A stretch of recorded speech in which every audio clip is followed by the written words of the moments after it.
why um what happened. See, they still don't really have a they still don't Reason. really they still haven't given the reason to why the crypto market went down this week. They're basically just saying like something happened. Some money got pegged from the dollar. So this is the preliminary reason, and I can put it out there.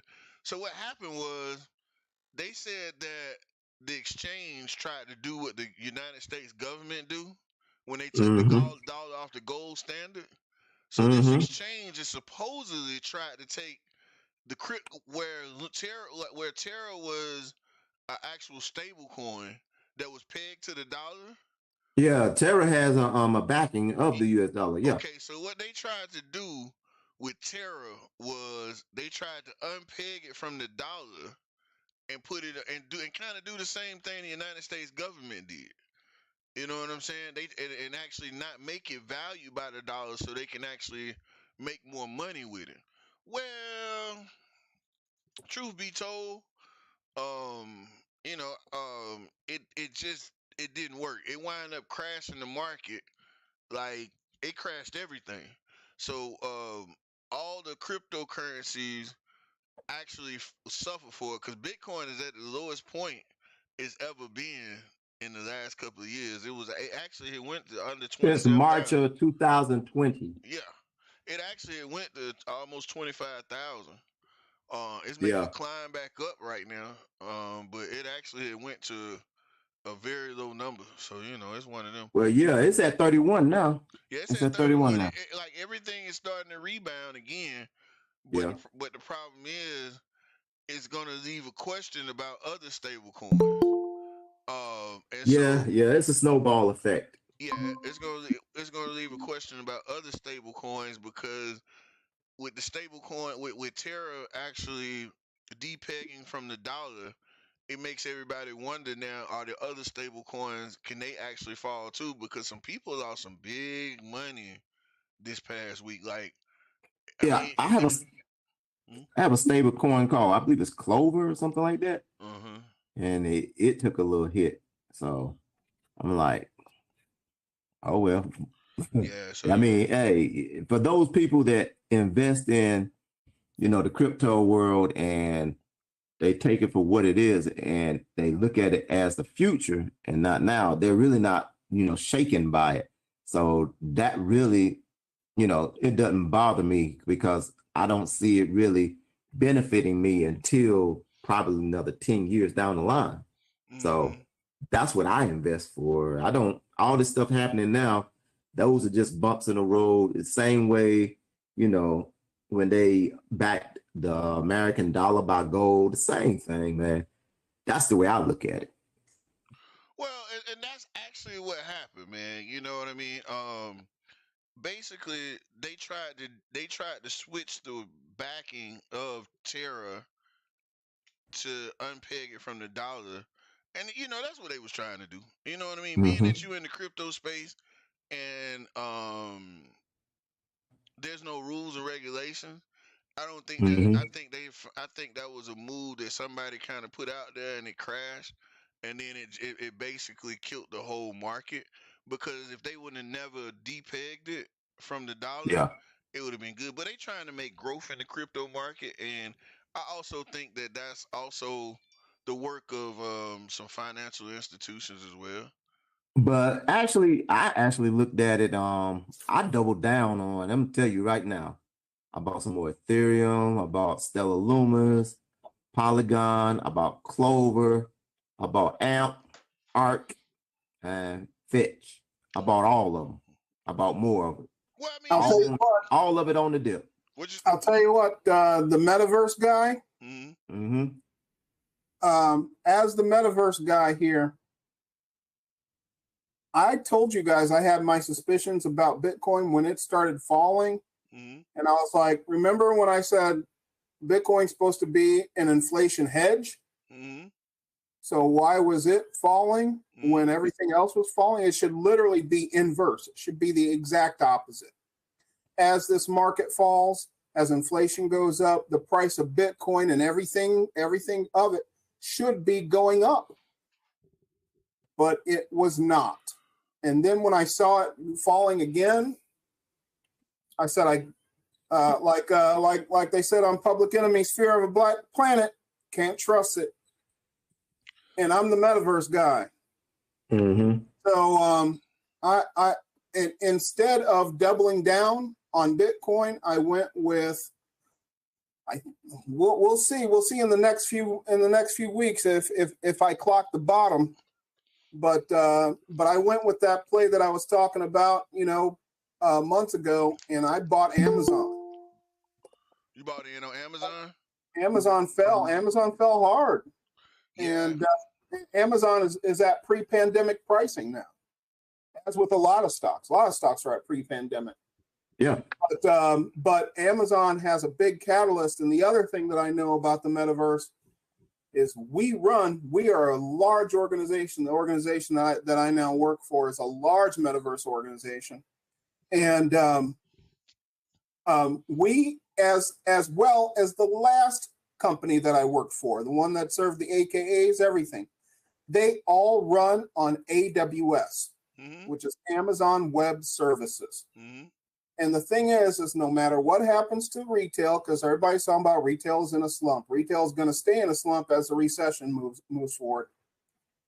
AWS is giving Google a run for their money right now. So AWS has more than picked up the slack for the lack of retail within Amazon. And that's why I decided to make that play, because honestly, you buy 5 of those stocks now, and you'll be able to run your own options plays once they split in June. Well, that's going to be good. Yeah. Mm-hmm. That's super good. That's why I was excited about it back in the day. I'm now more excited about it now that I got about $1,300 off on the stock. Mm-hmm. I bought it. I bought it at 22. Yeah, Amazon lost $40 billion a couple of weeks ago. Yeah, they lost $40 billion, and so. But their AWS more than made up for it. They lost $40 billion in retail and also in space. Mm-hmm. They had too much warehouse space now. So retail is taking a hit, but Amazon is going nowhere. And so this is not a trade play. This is my next long play. Well, I think that with Amazon, after I read some stuff, because I had a lot going on in the last couple of weeks, and so I ain't really been up on it as much as I should. But after I read into it, yeah, Amazon is basically having its first real pullback. Yeah. And that's really what it is, because Amazon has been growing so fast over the last couple of years that they kind of outpace the market, because now that people are actually going back to work, they're getting the numbers are actually dropping of people just at home shopping, and the warehouses, they kind of outpace themselves because they kind of figured that everybody was going to continue to shop like crazy online, and now that people are kind of back outside, the numbers fell tremendously because of the simple fact that people they got other stuff to do. They outside. They really not out shopping too much. Yeah, I actually was in Best Buy today, and that joker was empty. I had to return something, but they were empty like a mug with nobody in there. I'm like, dang, where everybody at? Mm-hmm. With nobody in the stores. Nobody trying to do. Mm-hmm. Hey, I gotta say something before we start. Me and Sam were talking. Hey, Nicole. Hey, Stacy. Hey, Reggie. Hey, how y'all been? How the week been? I definitely want to say hey to all y'all, man. We was. How was y'all Mama Day? Oh yeah. How was y'all Mama Day? I was in the bed. I call Mama Day. It was good. My mother had a great day. Thank you, Reggie. Stacy. Yeah, he just listening. Oh yeah, man. Mine was great. Great. Sent my mom some flowers, bought my wife some flowers, cooked dinner, all that good stuff. Hold up. You cooked dinner? That's what I'm talking about, Stacy. That's what I'm talking about, Stacy Rivers. Yes, sir. Yeah, man. I cooked some squash, spaghetti, some roasted chicken. Boy, stop. Okay, go on, Yeah, Stacy. put some seasoning on it. Yeah, man, that's what I do, baby. Pick a seat. Hey, Yeah, man, yeah, Stacy yeah, said yeah. that's what he do. Chef Pick some Rock. stewed rabbit. Chef Rock, that's it, baby. Chef Rock. The stewed rabbit. That's good. Hey, it's a question. Oh, So, Sequester, did you have a good Mother's Day? I did. Thank you. look at her. She's still smiling from it. It was real. Sequester, like, No. I got a new house on Mother's Day. No, it was. I did not do any of that. I'm not going to say it was bad because it wasn't bad. Oh, okay. You know Father's Day coming up. We know it's next Shit, month. We know it's next month. Father's Day, we I don't do nothing do. but get a pair of socks. Get a pair of socks. Nigga, I cooked last week. Man, I get a new toothbrush. That's all. Hey, I cooked here's a last new week. toothbrush. What you mean, Father's Day? Shoot, I cooked. All right, but that's good. But that's the crazy part about it, man. But I'm gonna show y'all something else, man. That I was talking to somebody, man, and I thought about something, man. The housing market. Woo! The housing market, the new phase in the housing market. And I thought about something. These people are never gonna lower this rent. They're never gonna lower the rent on all these. Like it's crazy to realize because they're gonna put everybody in a situation where the rent's gonna stay high, and then they're gonna say, "Where you gonna go?" Yep. And they're gonna raise That's the the rent plan. again. That's the plan. That's their plan. And then when you got all the corporations buying all the houses and putting them up for rent again, there's nowhere for nobody to go. So it's gonna be interesting because everybody thinking the housing market gonna pull back. But Open Door, Zillow, all these corporations buying all these houses, they're not owned by people anymore. Yeah. And I know we keep Corporations talking. they don't have a conscience. Yeah. And you know, I was talking to somebody about it and I was like, oh, that make a lot of sense. Because when you look at the apartment complexes, like you got to think about it. There's some hood apartment complexes. You got to make $4,000 to move into the hood. Yep. You got to make 3 times the rent in the hood apartment complex is like $1,500 a month, $1,200 to $1,500 a month. We ain't talking about it in the big areas, and they talking about 2.5, 3 times the rent. So you got to like somebody in the hood now has to come up with $4,000 to $5,000 to move in the worst apartments. To move into a house. To move into an apartment that you can get jacked in. Yeah. I can't you're hear right, you, Cole. though. It ain't going down. The key I is said you can get jacked in a house too. And that will key me to a story on the news that I have. Do you know that retirees are opting to move on to cruise ships I saw and just that. move from cruise ship to cruise ship as a retirement situation to opt out of paying them rent and mortgage? They say it averages up to $90 a day for them. I saw You that. know, so they're literally living on a cruise ship, going from cruise ship to cruise ship. I mean, you got to look at it. The food is paid for, the heat and everything else is paid for. All they got to do is just stay here. Yeah, I saw It's that. cheaper to live on a cruise ship, they're saying. Yeah. So it adds up. They say like $32 a year, $32,000 a year. Mm-hmm. Like, hey, and it actually makes sense. it makes sense until the storms come. Hey, you get all your meals paid for? Yeah, you get all your Yeah, meals paid get all your for. meals, everything, entertainment, all that. They say. Yeah. I think that'll get a little boring though. I agree. I couldn't be able to go shopping. I don't But know. you're looking at retirees, man. You can You're go not shopping looking on a at cruise you're ship. not looking at I people like mean, Nicole and yeah, that's something I wouldn't Yeah, even be interested in. Yeah, it's probably not like they're going to be on the water the entire time. So you probably they're gonna find be docked. new shopping every week. Yeah, you're gonna be Well, I docking. mean, See, Nicole, that'll make it do something strange for a little bit of cruise change. I doubt it. Mm-hmm. Island to island. Listen, because I don't know how to swim, so like something like that would. What you gonna do? Jump on the boat? No, normally, you know what's crazy? When I go on cruises, I be all looking at the water. I just be nervous. I mean, you Praying on gonna nothing jump happen. out the boat. Well, yeah, you might not need to go on no cruise if you're gonna jump out the boat. I mean, we don't want you to jump out the boat. Nah, No. I love myself. Yeah, don't jump out the boat. We definitely don't want you to jump out the boat. You know what I mean? If you can't swim, don't jump out the boat. Even if you could swim, honey, even if you could swim, I don't think you'd have a good time out there on the ocean trying to tread water. No, good shark come back and smack it up, flip it. You're like, dog meat. Cannot. Smack it up, flip it, rub it down. But yeah, that's a good thing, man. You know, what else you got, Sam? Oh man, did you know that Rivian, the car company, has its first recall already? Yep. On what? Airbags, bro. Recall already. Wow. Yeah. So they say can you wrong with it? imagine? Can you imagine their stocks? Well, you know, Ford. Well, you ain't gotta imagine. You can see. They're already down 78%. Yeah. And Ford actually pulled out all they pulled out. I ain't gonna say all.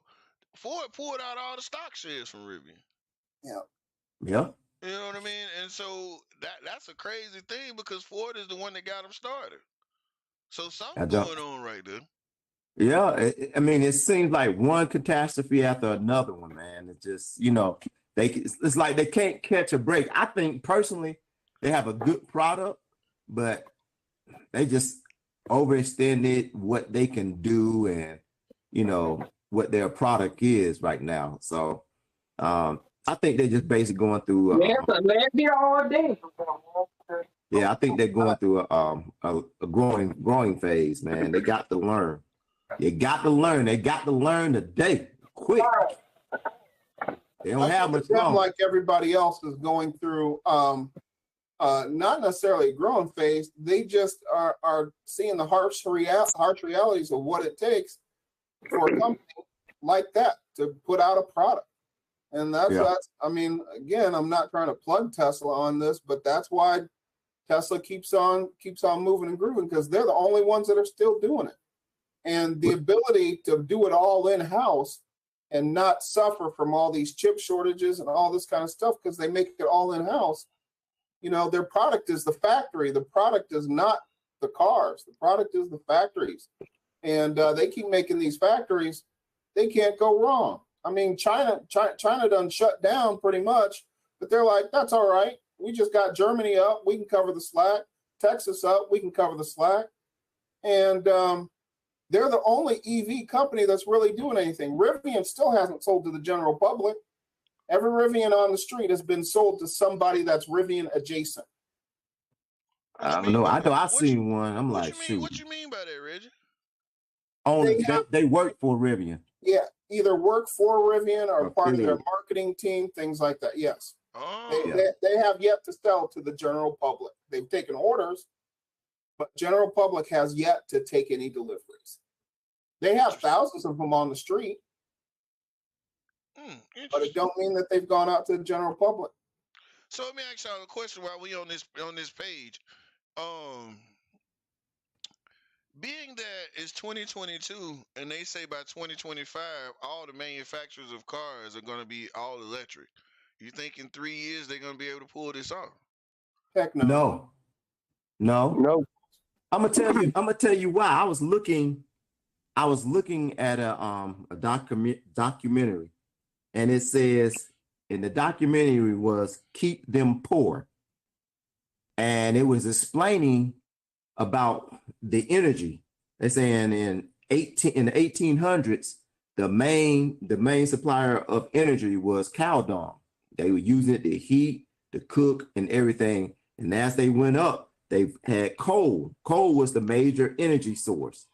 Then from coal, they went to oil. Then from oil, natural gas. Natural gas now is, solar power and everything. But if you look at it, they have never gotten rid of all the other ones. They moved up. Gas prices and everything, power prices, everything has gone up, but they have not eliminated none of the ones underneath it. They continue to use even the source from the 1800s, which is cow dung. They still use that. They have not gotten rid of anything. So I guess you can call that multiple streams of income. Similar to it, I guess. I mean, but what I'm saying is that they have not gotten rid of anything. They basically are keeping all this flowing into the economy, basically. I mean, They may have to because the population grew too. exactly. That's why they haven't gotten rid of it. well, I mean, and natural gas is making like they've taken natural gas and employed it in a lot of public transportation vehicles. Like it's But you know, eventually something's got to give. You can't keep. They're not going to be able. Natural gas basically is going to be depleted, and sooner or later, coal is going to be depleted. There's no way for it to keep up. I'm gonna tell you a secret though that somebody hit me to a long time ago, and I didn't know this. Did you know more? A lot of the natural, like some of the methane gas that comes from landfills decomposing. Landfills? They're actually using the landfill decomposure methane gas to actually try to power different things now because the landfills produce so much methane gas that they're actually trying to use that now as another source of actual power for cars and vehicles because they say it burns pretty much in the same way because race cars use methane gas. Yeah. You know what I mean? Like race cars use Methanol. methanol. So the craziest part is there's so many other alternatives out there that will, come into the forefront to actually produce energy and power. I just don't see in the next 3 years you're gonna see people really buy into all these EV cars like they say unless something drastically happen. And one of the things is they're still pushing the narrative that cars can't be developed because you really notice now we in May 2022. You still don't see the new cars. That's what they're saying, that they'll push the narrative, but they never will tell you that we're going to get rid of the others. The others just disappear, but you still use them. Mm-hmm. But the solar power, EV, all that stuff, they're pushing that. They're pushing it. Mm-hmm. Right. But they never get rid of the others. Yeah, because I mean, so basically, you're saying that the cars that use the fuel will always be here, basically. Exactly. Yeah, I don't see it. I don't see cars. I don't see EV because you would have to see EVs now. You got to have a used car market by 2025 to make it affordable, and it's not price conscious for anybody to go buy a used Tesla when the battery replacement alone is like $25 grand. Yeah. So if you go buy a used Tesla and you need a battery replacement, that's $25 grand by itself. Who got $25 grand just to go buy a battery? The problem is, Franco, is that there really isn't, according to Tesla, there's no such thing as a used Tesla. As a matter of fact, all the states are still lobbying for the right to repair on Tesla. Tesla wants their cars to be like iPhones. So once you've used them up after their 5 or so years, it's time to basically recycle it. So it goes back to Tesla. Tesla does the battery replacement for maybe $5 grand. Then they put that back out on the market. Maybe they reskin it because now they can do a body. They have the whole body on a press. So you reskin it, you upgrade the software, and then you push it back out. So Tesla's already got, this whole ecosystem figured out the same way that Apple has done. And also, all the car companies technically have an EV now. Ford has the Lightning, GM has the Hummer. Both of them are supposed to be technically in production. You're supposed to be able to purchase one, but now they cost so much.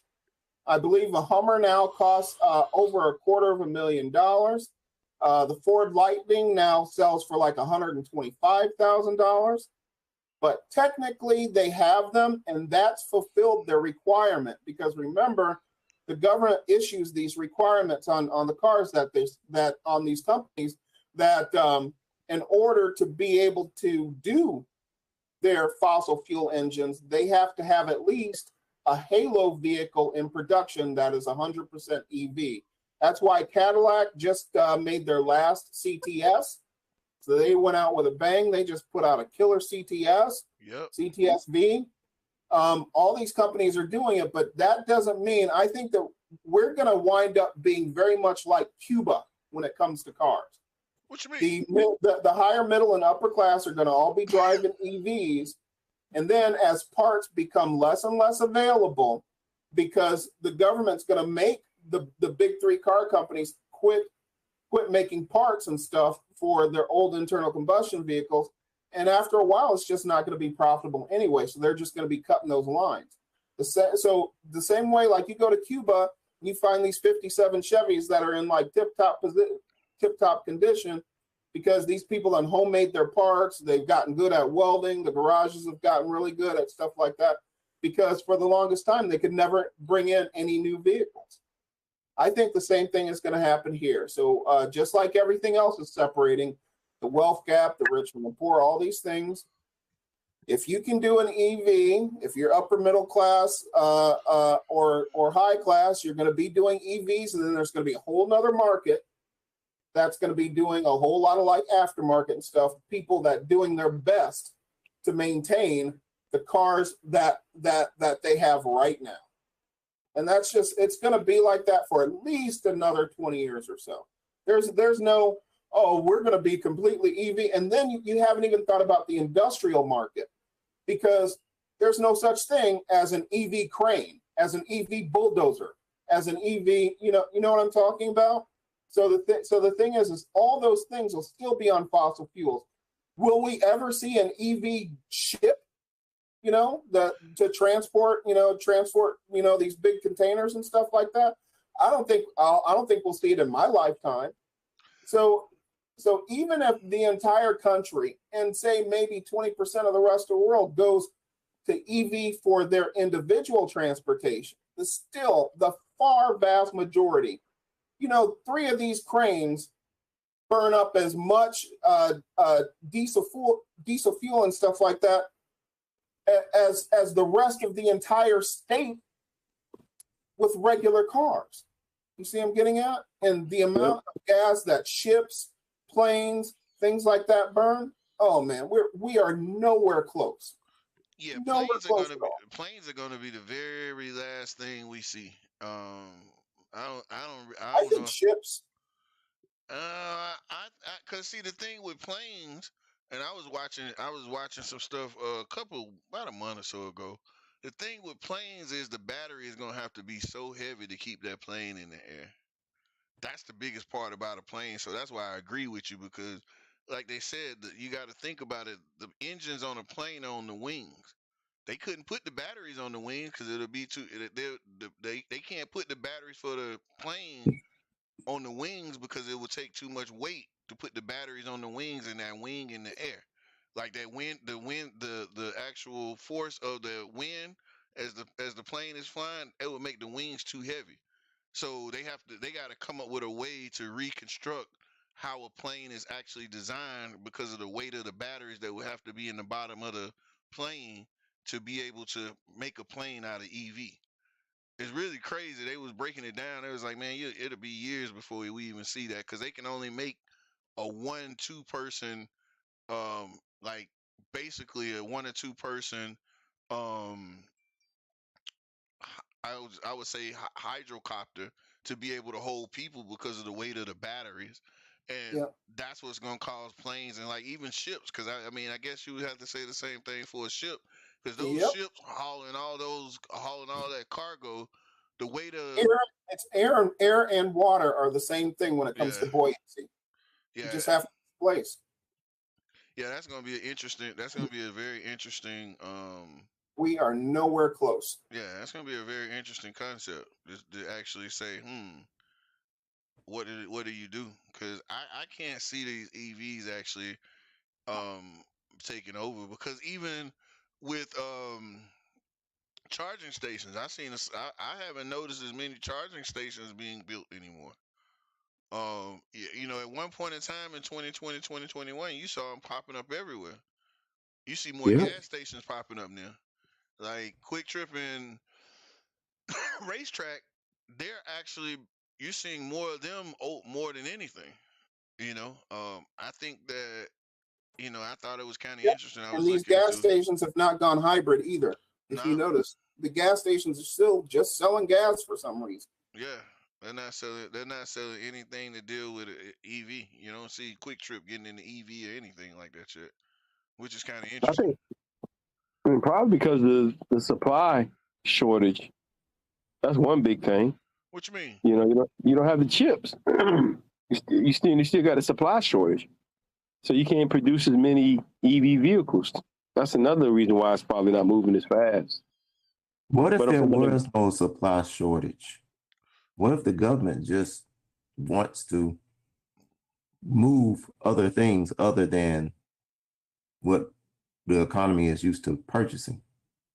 That's a good statement. Maybe if they had a backlog of stuff they were trying to get rid of, and the only way they could guide the cattle or the sheep to it is to say, hey, we don't have any more grass over here, but we have some hay. Y'all can go eat that. Well, that makes sense too. I think when you're looking at investments, that's because you got to realize when the chip shortage started, I know it affected us like crazy. So when you look at the chip shortage now, and you wonder to yourself, like, how can you move forward on any front if nobody has a chip? Because nothing can be made without these chips. And the thing I'm saying is that have we heard from GM, Ford, Chevrolet, anything about them laying off any employees? Are they still making cars? How can they make cars without the chips? They are still making cars. I think I So mentioned. how can they make them without the chips? Ago. And why is there a shortage? That's a good question, Sam. That they're making the cars, but they're sitting in. There are arenas with lots that are filled with these 90% done trucks. So they're waiting on chips. So as soon as they get them, they're going to pop them in and roll them off. So they're still running the lines. They're still making them, but they're waiting on chips. So Reggie, and I'm gonna pose this to everyone. I know that you're right about that, but then we gotta ask ourselves, how many can they actually store before they need to sell them? Because I mean, we all know that at some point in time, if you got inventory and you don't sell it, something either happen. Either you go bankrupt. Yep. I didn't say it wasn't going to be ugly. This has been going on, what, 2 years? Yeah, it's 2 years. Yeah, I didn't say this wasn't going to end ugly. This is I believe this is going to end ugly because by the time they get those chips, those cars that are sitting on the lots are going to be out of date. Nobody's going to want them. Depreciated. And then they're going to have to drop the prices so much that they'll be upside down just selling from the factory. That is going to, that's going to send some crazy ripples. So you got to realize, and that's why, as cheap as the stocks are, and as much as I like the products, I just can't put my money into any of the big three. I can't buy them. So you got to realize there's 2021 cars sitting on the lot. There's 2022 cars sitting on the lot. Yep. And soon to be 2023. So that's 3 years worth of cars sitting somewhere in one of these parking lots, just sitting there. We'll just safely say 2 years. We won't count 2023 yet, but we know. But that's 2 years worth of cars that's on the parking lot, and we all know that they usually the 2023s come out by October, November. Yep. So we really only like 5 months away from when 2023 really kind of start production. So is you gonna buy a 2020? Are you gonna buy a 2021 car brand new in 2023? Who gonna want that? Yeah, it's gonna be ugly. Like it's how gonna do be you price interesting. that? For real. What are you talking? Sequester. Your mic off? Oh, okay. Yeah, that's the question. Is like, and so and how? But see, then the next question is, like you just said, Reggie, how is that going to affect the car market? Are the car companies going to get bailed out? They can, and they will, if the government needs to, because they've done it before. True. You know, and like y'all was talking about Ford, man, I saw Ford go from 22 all the way down to like $12. Just watched it drop. Ford is it was ugly. It's ugly. But my thing is with Ford, what I don't understand, why did theirs drop? Everybody else didn't drop like that. GM dropped also. GM dropped. But Ford doesn't have that many products either.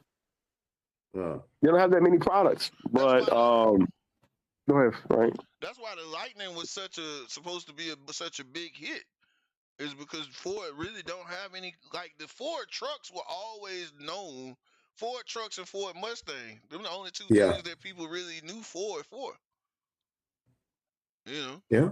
So Ford, like he said, Ford don't really have, they don't have no, you know, and then, you know, the police dropped Ford and went to Dodge. Yeah. I think Ford has ran their course. The American market for Ford, and Ford is the only of these companies that have a true world market. You know, you can ask anybody all over the world. Ford makes both consumer and industrial vehicles worldwide, the same way as Mercedes, GM, Tesla, you know, these other companies. GM doesn't do that. GM is practically strictly American. GM, no, they're not. No, they're not. GM makes a lot of cars overseas. Yes, sir. Oh, yeah, they certainly do. GM is big. Like they still have. GM where are the GM the military? Because most of the GM cars that are here are cars that are from business practices that are things like Utes and stuff like that are made in other countries. Then they slap a GM name on it, and then they sell it here in the U.S. Man, when we was over the Hummer is made by a GM also. But when we was over in the DR, they was still selling. They got new Neo, like Geo, like the Geo trackers. Yeah, yep. they got Geos over there that they make that's made by that Chevrolet. You know, they got a lot of Chinese stuff. That's what I'm getting at. Is that those are emerging markets. And they're selling this old stuff, just like VW has. Like you can buy a VW Bug that's made completely in Mexico. Has nothing to do with the German company. It just has a VW name on it. It is definitely Chevrolet. Huh. Yeah. I'd have to take a look at their breakdown and see, you know, and see what these foreign market numbers are. And see if they're significant, because I haven't seen them. Yeah. Post their numbers worldwide. GM is worldwide. So. Yeah, GM, like you go, like you even go, like I remember when I went to Costa Rica. You know what I'm saying? GM, they got a lot of the cars that you see overseas. They're not available here. Like they make a lot of energy. Like the craziest part, GM makes a lot of energy efficient. Because the police officer in the DR was driving around Chevrolet. You know, you go when I went to Costa Rica, they had like the little Sparks, the Chevrolet Sparks and stuff like that. Because in other countries, they're using the little bitty GM cars, like the smaller cars. Yeah, they're using like all the little putt cars because they don't have the ability. But those cars were never GM cars in the first place. That's what I'm Yes, they were. You got Spark cars here. Yeah, they got the GM. Yeah, I understand that they've got the nameplate, but where's the factory at in the U.S. that makes Sparks? Well, a lot of them are made in Mexico. A lot of GM cars. That's what I'm getting at is that those cars are made in emerging markets for emerging markets. You're not going to find GM vehicles driving around all over the place in Europe, in China, in Australia, in places like that. You may see some industrial vehicles, but the regular vehicles, no. I know this because I'm a car guy. GM vehicles are considered a specialty. Like right now, if you're in Europe trying to get a Corvette, you're paying out the yin yang, because Corvette has made a name for itself. As like the Cadillac CTS. So if you see one on the street, you know somebody paid Lamborghini money to be able to drive a Corvette in Great Britain. Hey, you pay Lamborghini money here in the United States for a Corvette. No, you ain't priced a Lamborghini. 100,000 or more. You ain't priced a Lamborghini yet lately. Yeah, Lamborghini, depending on what you want, what kind you getting. You went at 250 and up, and a doggone Corvette is like 100 and something. The crazy part about all this, Lamborghini, they're making EV cars. The Bugatti is supposed to become an EV car. EV car. There's so many of them that's actually like. That's because they're competing with Tesla. The fastest car on the planet right now is the Tesla Model S Plaid. Yeah, that's true. Bugattis for breakfast, and it's got 4 doors. You can whip a Bugatti with your family in the back seat. Yep, that's true. I mean, I was just watching some drag racing today, and they had some plaids out there. Like even the drag races are racing plaids now. Model S plaids. That's the crazy part about it. That's true. I mean, but that's the crazy part about it. Like, and you can still get one because Tesla ain't got no chip shortage. They make it in house. They make them in house. True. Yeah, true. Tesla makes pretty much all. That's why Tesla's winning. I almost did not get Amazon. I was like, you know what? I could take this money and buy me a few more Teslas at low 7s, high 6s. They were low 7s, high 6s last week. Yeah. Yeah. Okay. But I thought I'd diversify, jump out of Tesla for a minute, and see if this Amazon play works out.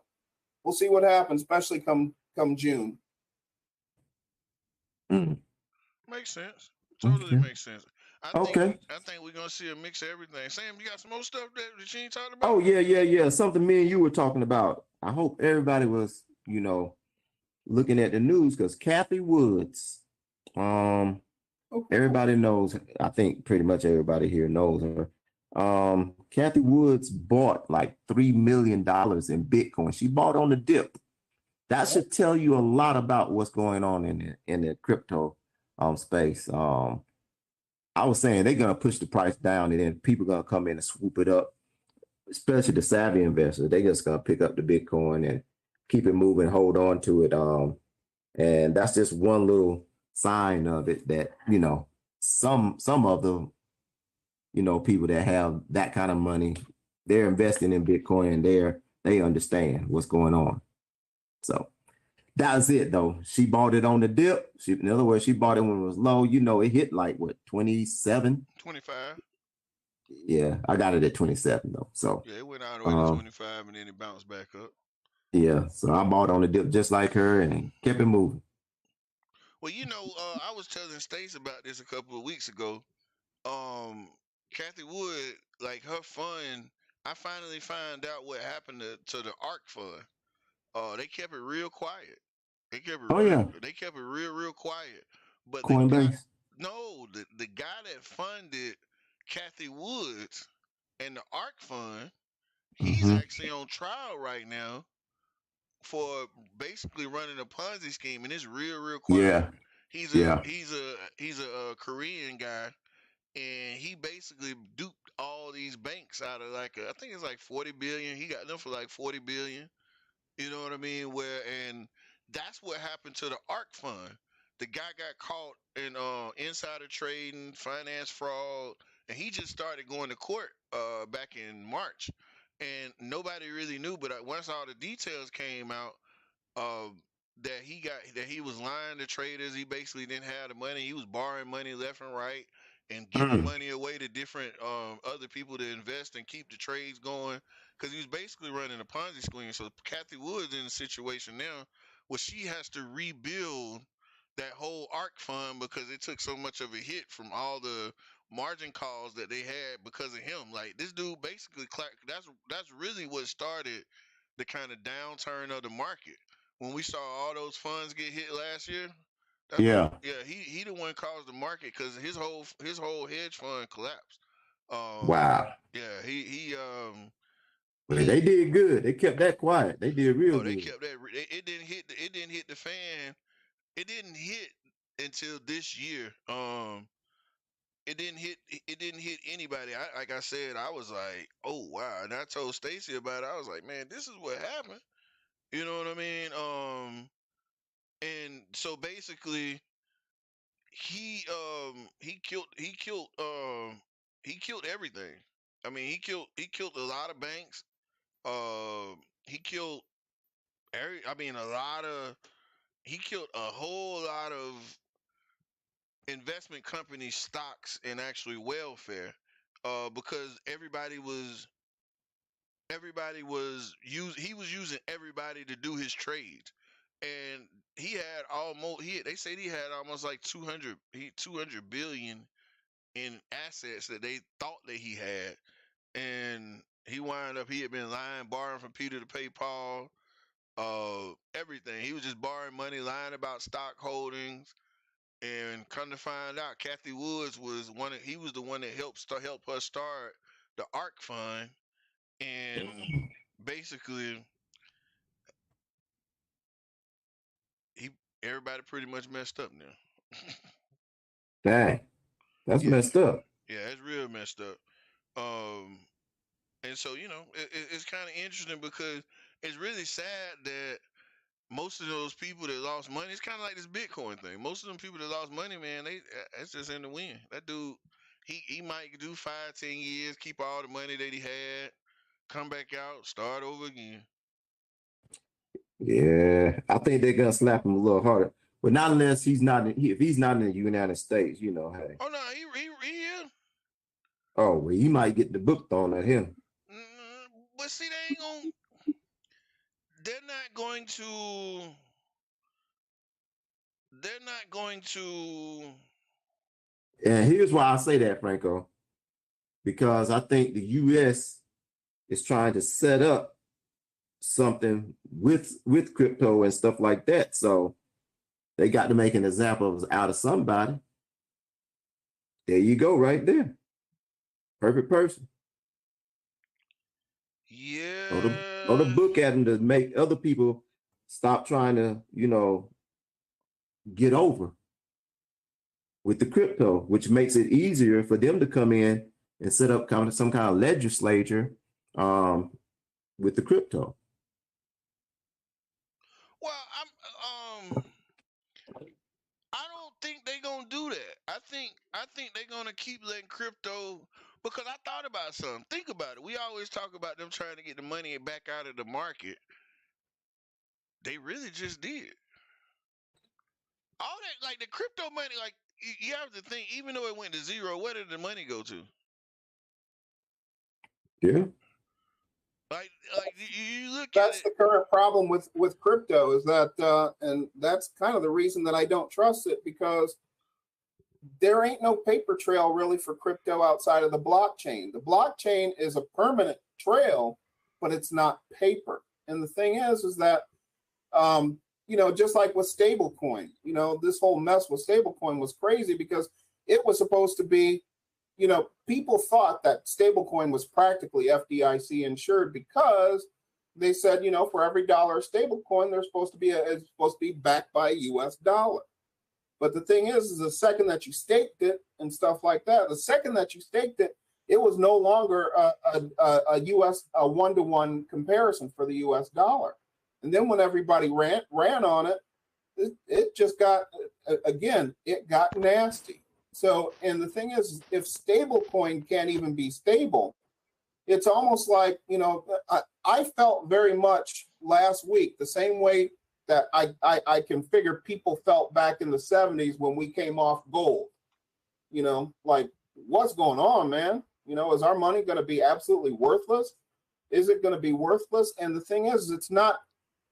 Something's up, guys. I can't tell you what it is, but none of these blockchain things are acting right because they're supposed to be a hedge against inflation. So I'm like I said, if I had the money to spare, if Bitcoin was 2K instead of 25, maybe I'd jump in that foray just to diversify. But Bitcoin is not doing what I thought that it was supposed to do. Fundamentally, Bitcoin is supposed to be your gold, your silver, your hedge, just in case everything else goes to crap. That's what it's supposed to be. And as things go to crap, so does all the blockchain, because the Bitcoin, not just Bitcoin, Ethereum took just as hard of a hit. Everything else down under it has gone down too, where it should be doing the opposite. That's what I'm getting at. Fundamentally, something is wrong. I don't know if it's people that are making moves in the back on the back end or what, but something is fishy, and I'm not about to put my metaverse earned money. I literally put 8 hours a day into the metaverse. So I should be the last person to be wary of it, but I right now I'm wary of it because it's not doing what it's doing. Bitcoin should be up as far as our economy has gone down. That's the fundamentals. That's what it was created for. Do you think it could be fear? If the fundamentals aren't working, could you just think it could be just fear in the market? The people are fearful. That's the whole thing. Bitcoin was created to be a hedge. So as fear goes up, that's one of the selling points of blockchain, was that it never could be used. That you never had to worry about inflation. That was one of the reasons why it was created, because it said the central banks couldn't actually use it in inflation. That's one of the major selling points that if you go back and look at when cryptocurrency first came into play. That's the fundamental of the blockchain. It was supposed to be where the blockchain couldn't be, like during inflation, the blockchain wasn't supposed to be able to be manipulated like the dollar. Bitcoin was created out of fear of fiat. Mm-hmm. You understand that? Yep. I gotta agree with you right there, Reggie. I never thought about that one, but that's true. It's supposed to be going up when the inflation is going up, because it's supposed to be able to hold. It was the whole thought about decentralized money was it wasn't supposed to be tied to the price of the dollar. That's the whole reason that like when you go back and look at the beginning, that's all they talked about, decentralization. And being as decentralized, it's not supposed to be tied to the Fed.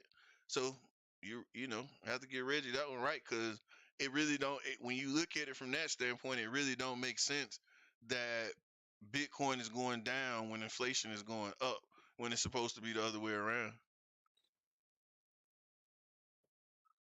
I don't know what to say about that, but like I said, something is awry. And like I spend 5 days a week in the metaverse, and you gotta look at this too.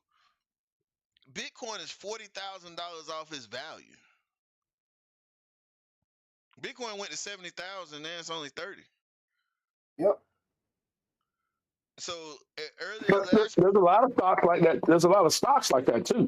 If you look at Cloudflare, if you look at Snow, yes, yeah, most stocks. Even Tesla's down 30%. Right. But what I'm getting at is, as all those things went down, Bitcoin should be doing the opposite, because stocks are still a representation of fiat. So is it safe to say then that Bitcoin and Ethereum and cryptocurrency are stocks? They are being traded like stocks now, which is wrong. It's fundamentally wrong. Bitcoin and Ethereum and all the blockchain are reflecting the market, and they are not supposed to do that. They are supposed to work conversely to the market, not parallel to the market. So that would safely say that the hedge funds and all the investment money managers have bought all the way into Bitcoin, and they can control it just like the market. So that would mean that regulation is soon to come.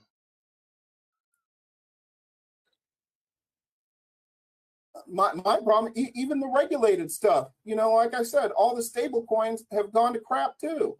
That stuff's supposed to be regulated. That's the closest thing we got to regulation, and even that's gone to crap. Like I said, I'm shook at my core right now. When it comes to blockchain, I am literally shaken at my core, and I feel I'm sorry. Yeah, well, if you're shaking, that means there's some sort of fear, right?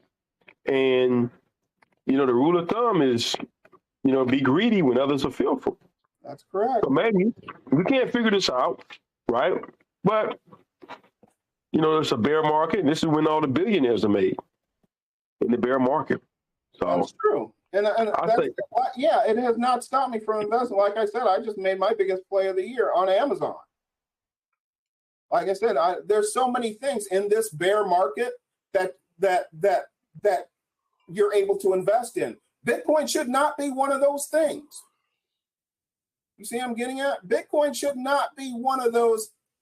Bitcoin should not be on sale right now. I understand why everything else is on sale. I understand that. But keep in mind, you got a lot of retail investors that we're dealing with. It's all back during the pandemic. In the world ain't pushing Bitcoin down 55%, dude. Oh no! It's definitely the whales that are pushing it down, but the whales are cashing in on all the retailers that are buying and holding. So that could be a reason why the market is going down. I truly hope that that's the case. Something is awry, though, and if it's out of my control, I'm not messing with it. The fundamentals, I can tell when a stock is oversold, okay? I truly believe Amazon's oversold because I've gone over the fundamentals. Fundamentals are solid. It's not going anywhere. I agree. The book is still being written on Bitcoin and Ethereum. Well, think about it real quick. Let's just take a step back and ask ourselves, what changed in the market? Just say, for instance, if Amazon's down 30%, does Amazon continue to send products out next day? Do they not still make money off of Prime?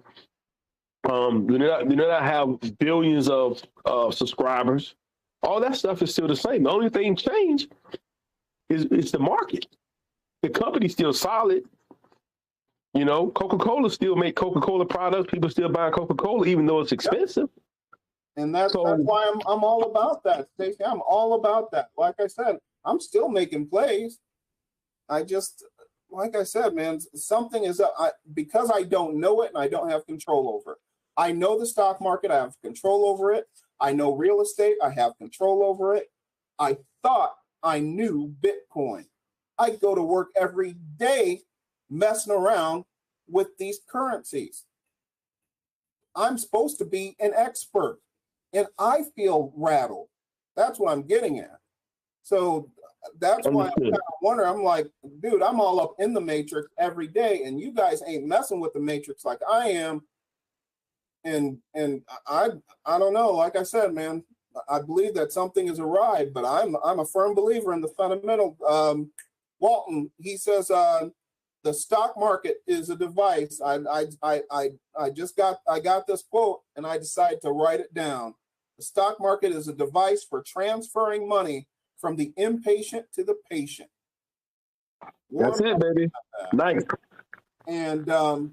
And so I'm all about those fundamentals, man. That's why right now, when things are awry, I'm making plays that I never thought I would make in the market, but I'm making a play on a play. Like I said, Amazon's still down, but I'm counting on AWS. I'm counting on that split that happens in June, and then I'm counting on AWS doing at least 50% year-over-year revenue for the next 3 years. That's what I'm counting on. So that's 3 different things I'm counting on. But the problem is that I don't have 3 things I'm counting on with Bitcoin right now. As a matter of fact, Ethereum was supposed to have taken over Bitcoin by now. And Ethereum isn't even doing what it's supposed to do because Ethereum should have gone to 2.0. Ethereum should have gone, should no longer be proof of work, should be proof of stake by now, but it's not. No, that happens later this year. No. Ethereum is already proof of stake. Bitcoin is proof of work. 2.0 has not dropped yet. No. Not yet. Ethereum, you can that's where the staking comes in at in Ethereum. you can't stake Bitcoin. You can stake Ethereum. You can always stake Ethereum, but Bitcoin is the one that's supposed to actually go to the proof of stake model. Because it's already proof of work. Ethereum is already proof of work because all Ethereum coins are the stakeable coins. Yes, you're right about that. And Bitcoin is proof of work, and that's why Ethereum should be taking over Bitcoin, because Bitcoin is too hard to mine. Proof of work is too hard to mine. And as a matter of fact, on top of that, even the hardware is taking a hit. Look at the chip makers. The chip makers are down ridiculously too. That's true. But I want to show something. I want to tell you something now. To be honest with you, Reggie. Yep. Ethereum hasn't took as big as hit as Bitcoin. When you go, Ethereum only got up to like 3,500. It's only at 2,000 now. When you look at it, it really hasn't took. I don't think it was at 3,500. What are we talking about? A 5-10% difference? Like I said, though, fundamentally they should both be up. But that's what I'm saying when I say Ethereum is actually holding strong. Like it's actually doing what we're talking about. It's actually keeping its value more than Bitcoin. Because when you look at Ethereum, usually trades around $2,500. This is at $2,500 for the longest. It jumped up to like 3,000. But before it came down, it it's always been about 2,500, and right now it's 2,100. So Ethereum is actually holding its value better than Bitcoin. When you really look at the numbers and the percentages, Bitcoin is way more than a 50% drop. Ethereum at 5 to 10% is actually holding its value. I understand, man, and I'm with you 100%. I as a matter of fact, like I said, if this stuff keeps dropping, I might be out of a job. So I can't wait for it for the big Bitcoin bounce. But I think we'll see the bounce. We're going to see the bounce. I mean, you look at the American economy back since the turn of the century. This is America. This is what we're known for, and how we survive is on a boom and bust economy. America's a cycle economy. Not America. Bitcoin ain't America. Oh yeah, I know, y'all. I'm just talking about the stocks, but yeah, no, Bitcoin is global. But guess what, though? Now the entire stock market is global too. The entire economy is global. Yeah. Global. I mean, that's basically kind of. But the stock market is still U.S. It's just global invests in our stock market in NYC. Right. Exactly. So yeah, I mean, I see what you're getting at in that it's global. But there's a Chinese stock market. There's other stock markets out there. It's just our. But it's the largest. But it's the largest in the world. You know what I mean? It's the largest in the world, and everyone wants to invest. But the thing is, we still make the rules here in the U.S. for the stock market. We still make the rules, and I know the rules, and I know how to play that game. So let me ask you. I thought I knew the game for Bitcoin. I don't believe I do now. Well, you're talking about rules. He who owns the gold makes the rules. Exactly. Yeah, you got a point. You know what I'm saying? Yeah. Well, I think it's interesting because to a point Stacey is making and what Reggie is saying, honestly, globalization is real. Like 10 years ago, somebody in China really couldn't, unless you had a lot of money, you couldn't invest in the American stock market. Anybody in any part of the world now can get online into the investor in the brokers' websites and actually invest as any common person can actually invest in the United States now. So, and that's actually what the war in Ukraine really is about. It's really about people joining NATO so they can get access to the global economy and globalization. Like when you look at these countries that's like we want to join NATO, the only benefit to join NATO is you get to be a part of globalization. You get to be a part of the main global economy and the trade. So these few countries that are not in it, that's really what's going on in Ukraine. It's like in the Soviet Union, Russia, whoever you want to call it, they're actually trying to get these countries around them to not bring NATO closer because it's going to infringe on their trade rights.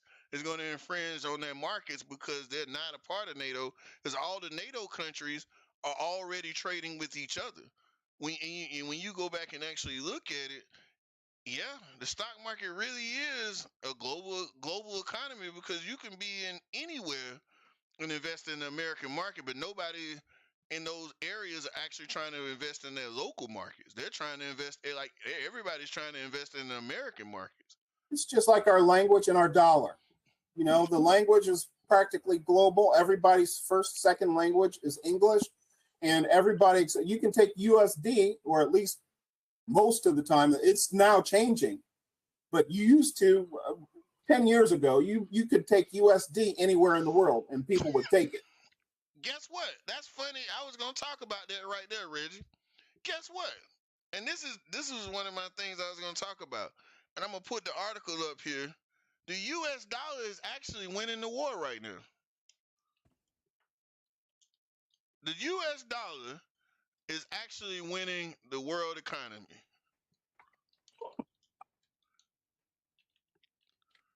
I think it's a sad thing that you have to make that statement. Yeah. It used to just be understood. Yeah. U.S. had it won for the last 50 years. Yeah.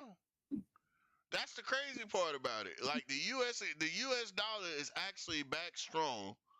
Wall Street Journal, I'm gonna bring this up and throw this up for y'all real quick so you can see it. Like that's what they're saying. That's what they're saying is winning. Like, and I'll give it to you real quick. I might can't. Let me see if I can share it.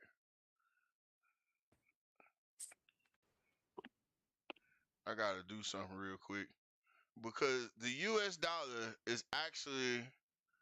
I think I just locked some stuff up, but I can't share. I can't share it because I tried to do too much. But the U.S. dollar is actually is actually from. If you go look on the Wall Street Journal, the U.S. dollar is actually with inflation and everything else.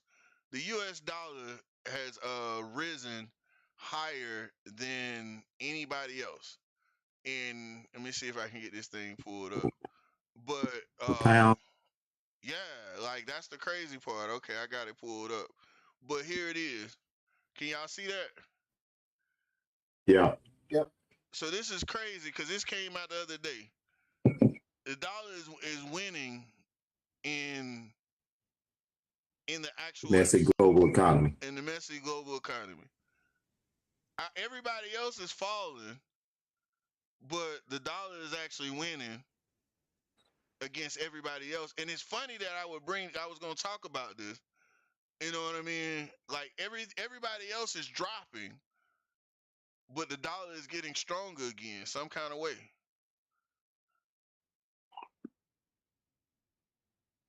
Got no problem with that.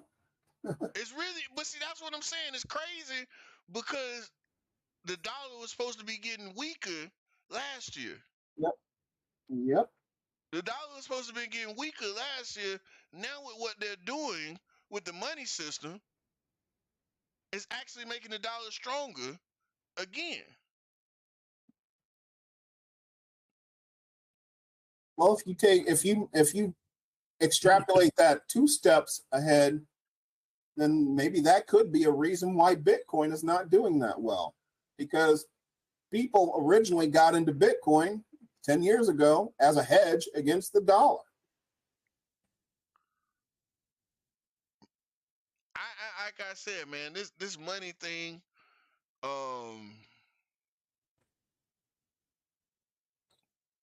the problem is I can't say any of these things confidently.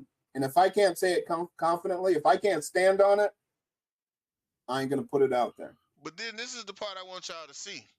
See right here? China is still growing economically faster than the U.S. And this is what, me and Stace talked about this a long time ago.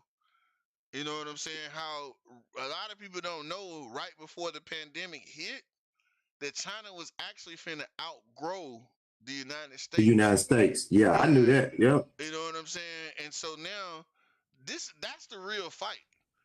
Yeah, China wanted to be considered equal to the United States. Yeah, that's the real fight, because see, if the Chinese actually get a chance to do like what they're trying to do, they're trying to outpower the dollar, and that's like the worst thing to happen. But the craziest part is, I was reading this article, and sure enough, you know what I mean?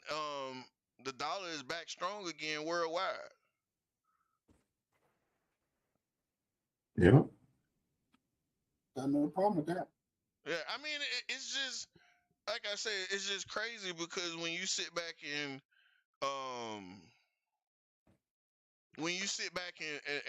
and talk about this money, and how, like you said, Bitcoin's supposed to be hedging, cryptocurrency is supposed to be hedging, and everybody's been worried about the dollar and how it works, you know, is one of those situations where the dollar itself is actually stronger, and the dollar itself is actually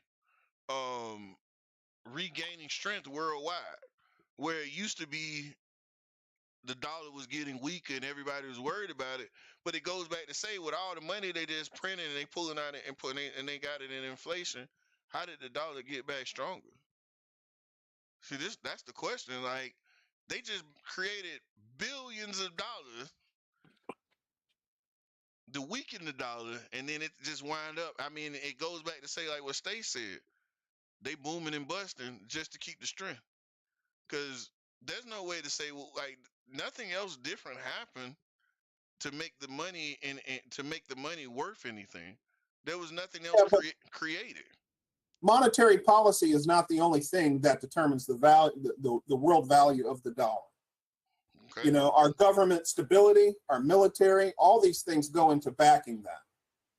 So there are a number of things that go into that have absolutely nothing to do with monetary policy. These are investments that we made back during the world wars that give us that credit that we have today with it. So I see what you're getting at completely. I really, really do. And I'm happy to see that, because that's new information for me, to see that our dollar is actually doing better amidst these crazy times. Because right now it looked like everybody's stuff seems to be spiraling. So it's nice to know that there's a little bit more stability in the U.S. dollar, even though we still think that it's pretty messed up. Because I just paid $3 for some eggs, and that's terrible. Or $4.50 for some fuel. That's crazy. $5 premium, baby. $5 for premium. I know the folks, man. $100 I just put $100 in the bins. You already know, Sam. $4.18 from premium. I'm saying. Where's $4.18 premium at?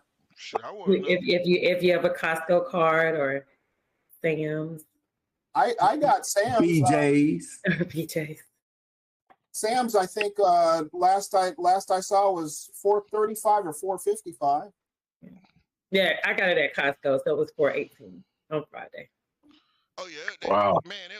I was in Swanee. Man. Wrong place. No, that's the crazy part. Oh, that's the crazy part. Swanee gas is cheap.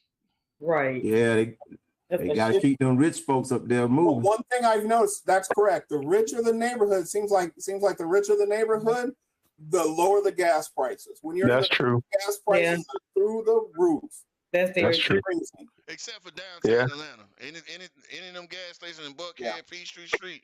That's ridiculous. Yeah, they killing you.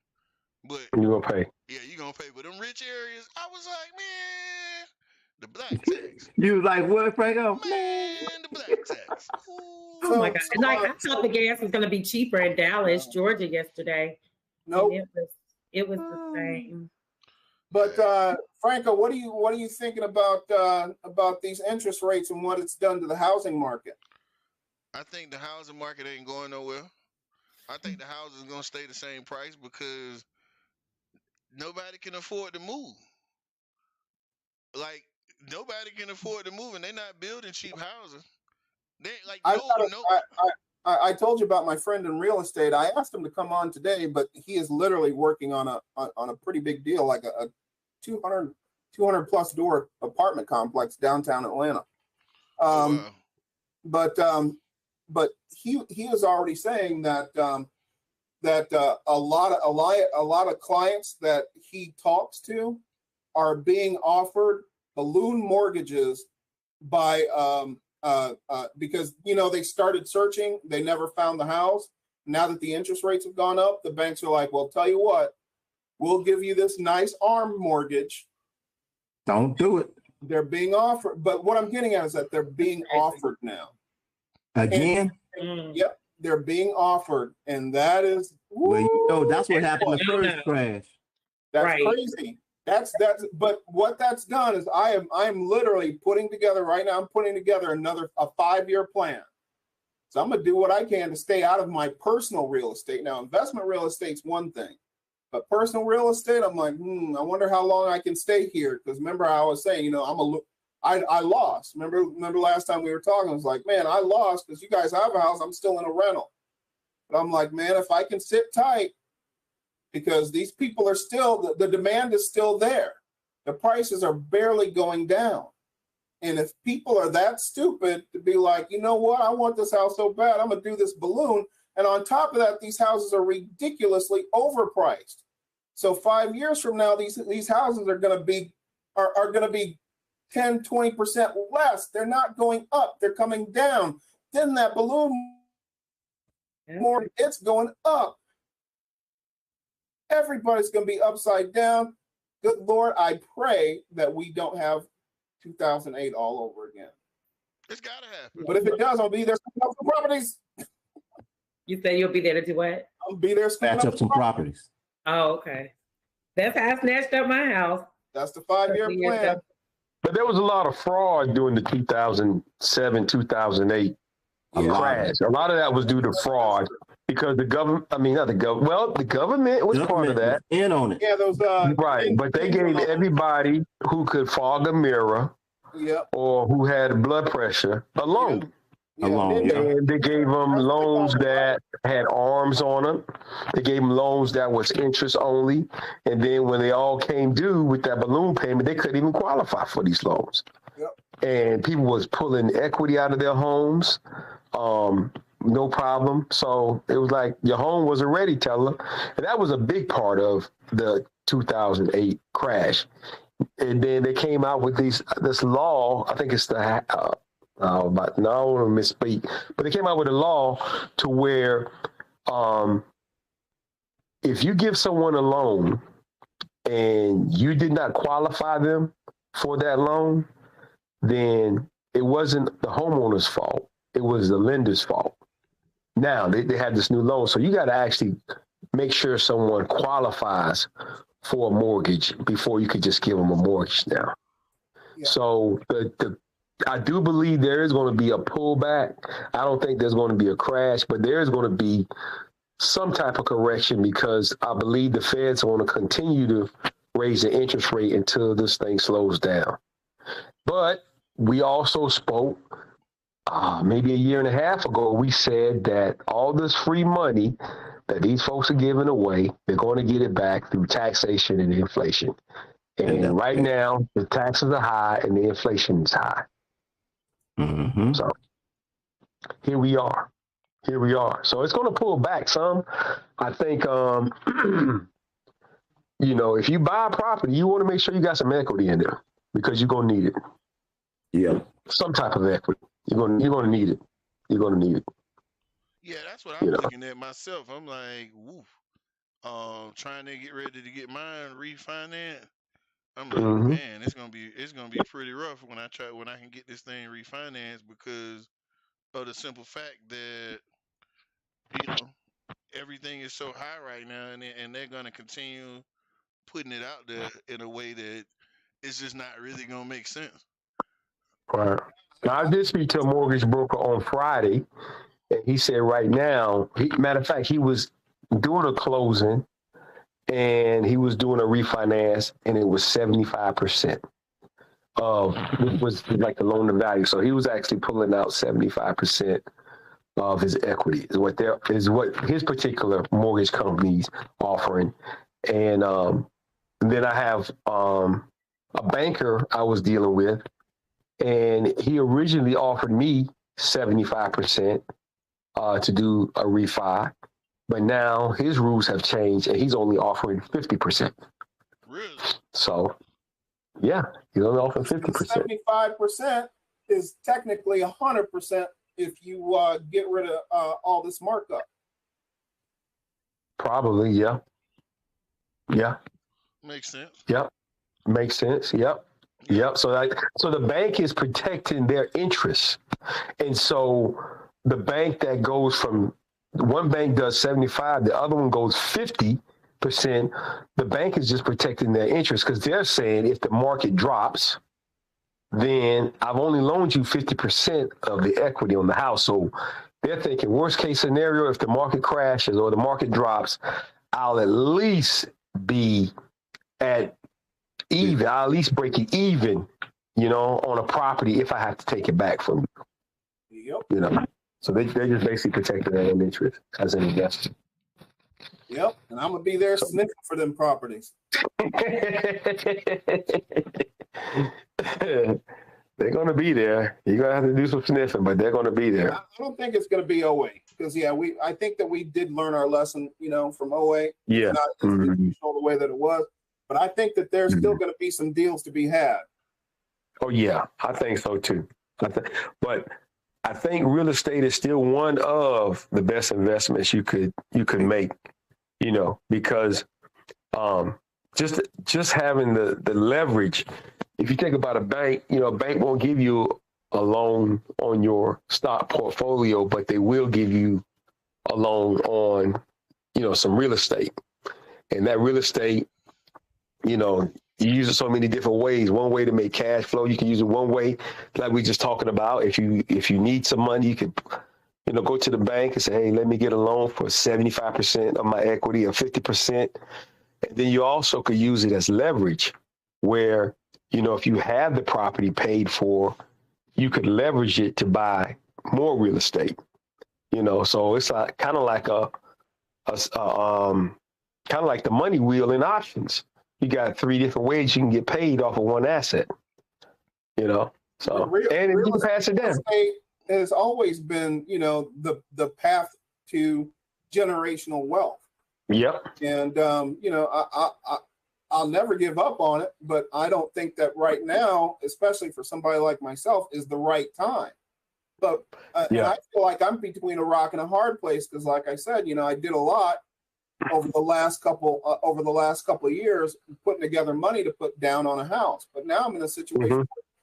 I already told you, that was my rant a couple weeks ago. I've lost that game because right now it'd be stupid for me to try and get a house. It'd be different if I was getting investment income. Right. Putting to a half down and getting investment income and getting cash on cash returns. That's one thing. Right. But buying a house right now, I think that's dumb. Expecting it to appreciate and in 20 years, you're going to have something like 4 or 5 times. No. Well, see, and that's a tough one. That's a tough one. But that's the thing. Some of these people that got $500,000 houses, their houses are going to drop. That's what I'm getting at. That's why I'm like, no, this is not the time. So I have to figure out how to sit tight, and that's why I'm taking this money that is sitting in the bank.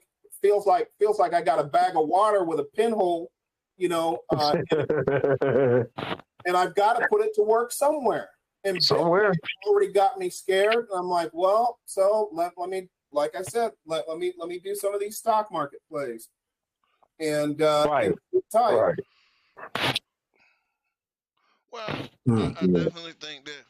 Well, I tell y'all what, that's a great situation. I think that it's all the same. I think by next year we're gonna be having a different conversation, especially EVs and everything else. I hope so. I think that all of them are actually going to be making a change because the housing market is definitely bad here in Atlanta. But as we always say, shoot, you ain't gotta do nothing. Get on the plane and go somewhere else and buy it. You ain't really gotta buy it here. You know. True. You know. True. I know for a fact in in Ohio, in Kansas City, Alabama, they're doing tax sales, and these people are scooping these houses up on the courthouse step for 10, 15,000. You know, these shotgun properties. Of course, they need work, but they're doing it.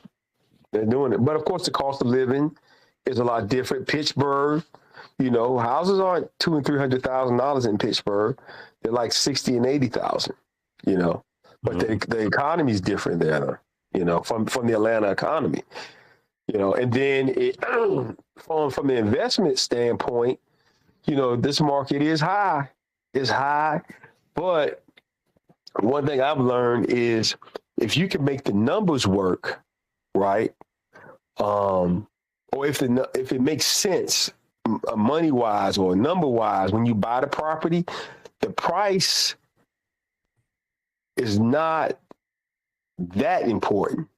It's important, but it's not that important because, you know, if you spend $200,000, but you're making $3,000 in passive cash flow, and in your mind you're thinking, yeah, I paid a little bit too much for this house, but it's cash flowing. And then you just sit back. Then you just look at history, right? And then you just look at history, man.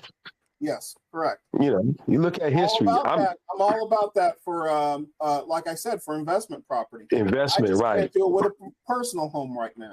Right. Yeah. This rental. Yep. Because I was trying to get a personal home. It's just not flying. I gotcha. Yeah, that's tough. That's tough. That's tough. What's crazy? Yeah, we can hear you. $3,500 a month for Airbnb in Cayenne. Yeah, that's my house.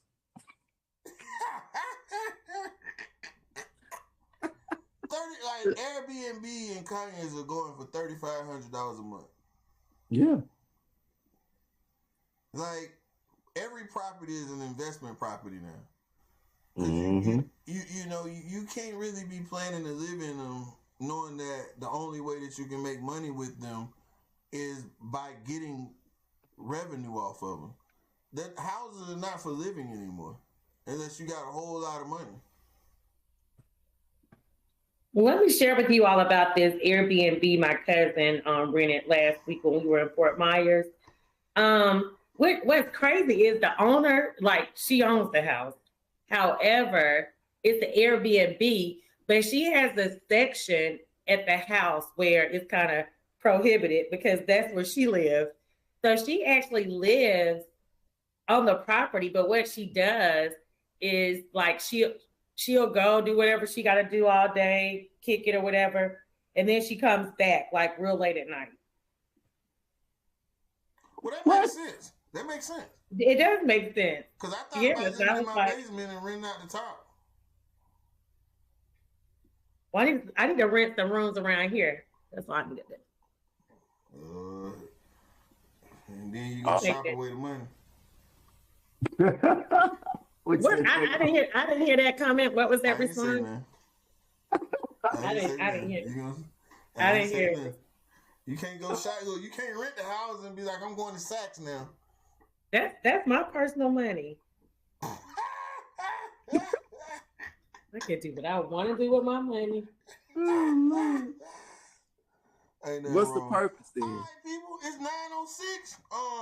I'm glad to see y'all this week, man. What everybody doing for the week? We gonna wrap this thing up, and you know, anybody got any stock tips? Anything they want to drop off?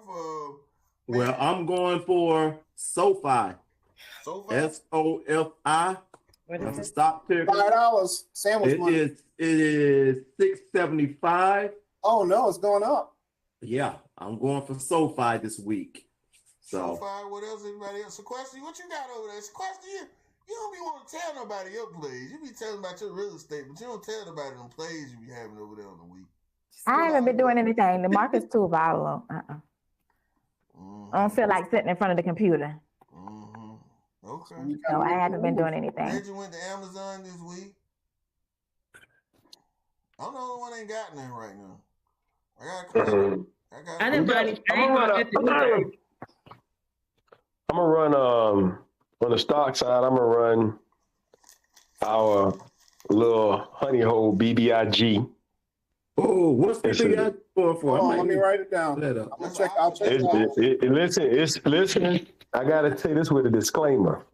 Yeah, I know. I'm not a this company is between the barbershop and the cat cashing place.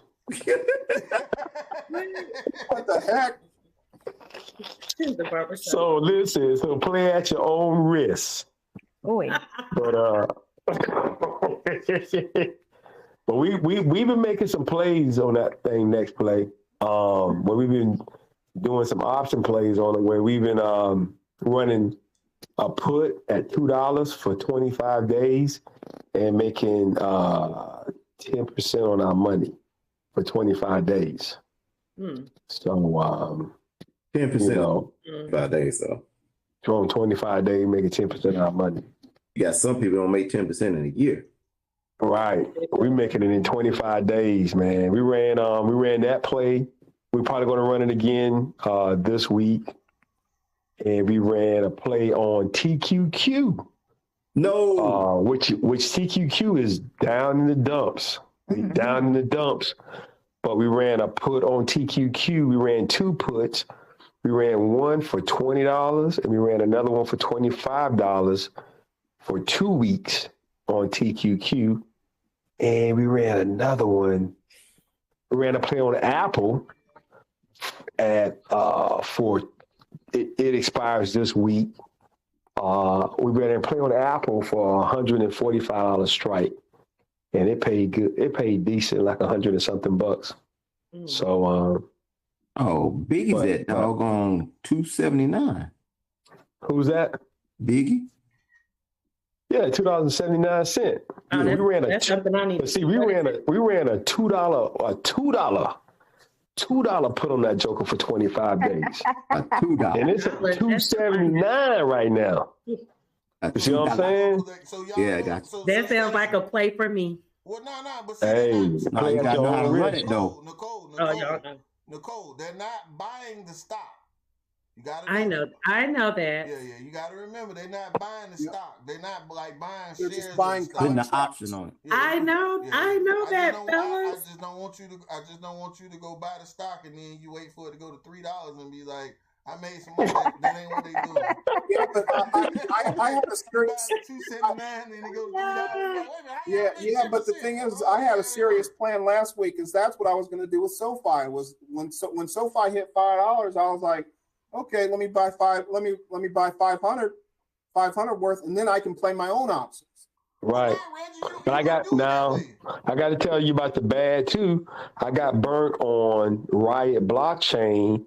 I had an $11 put on Riot, and that sucker went all the way down to, that's what we did. We put another put on Riot. So Riot went all the way down to $6. It bounced back up to $8. And we know we got to hold this for a long time just in case things go sour. But then we turned around and put another $6 put on Riot blockchain. And Riot came down from like $20-something. But the whole crypto market is down. So it just falls right up in there. But, you know, I mean, if you're on the sidelines right now, you know, you could definitely do stuff like that. So on some stock you interested in holding for the long term, you got to be prepared because things could get a little hairy. But at the same time, you can make you some money, you know, every 2 weeks. You know, pay for that gas. My Burlington in Crossfield.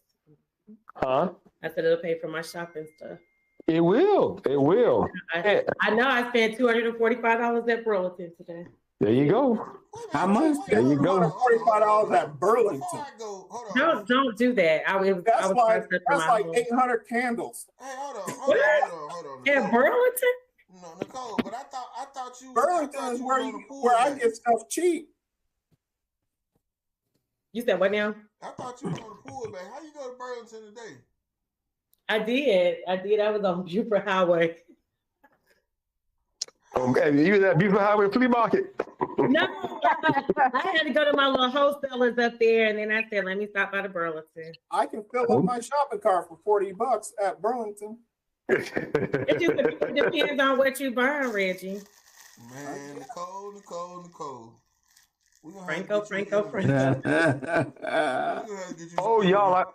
Hey, last but not least, man, I closed on yesterday. I closed on Friday on that duplex in Savannah. So Good. when y'all want to go to Savannah, look me up. I may have a little Airbnb. Okay. He gonna charge all y'all $3,500. How much you gonna charge, Stacey? Don't be charging us what you charge your other He gonna people. charge y'all the ass now. I'm gonna tell y'all.